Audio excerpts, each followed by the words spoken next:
نحمدہ و نصلی علی رسولہ الکریم۔ ایک سوال اٹک سے ہمارے پاس آیا کہ نبی پاک علیہ السلام کی کتنی بیٹیاں تھیں اور آپ علیہ السلام کے کتنے بیٹے تھے؟ نبی پاک علیہ السلام کی 4 بیٹیاں تھیں، حضرت زینب رضی اللہ تعالیٰ عنہ، حضرت رقیہ رضی اللہ تعالیٰ عنہ، حضرت ام کلثوم رضی اللہ تعالیٰ عنہ اور حضرت فاطمہ رضی اللہ تعالیٰ عنہ۔ نبی پاک علیہ السلام کی 4 بیٹیاں تھیں۔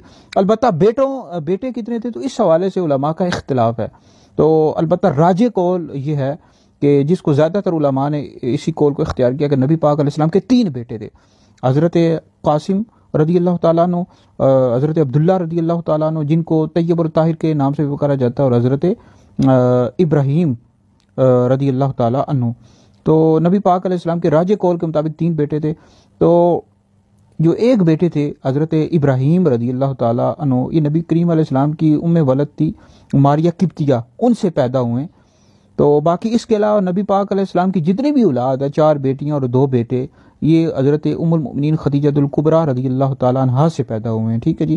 تو راجح قول کے مطابق نبی پاک علیہ السلام کے 3 بیٹے تھے اور نبی پاک علیہ السلام کی 4 بیٹیاں تھیں۔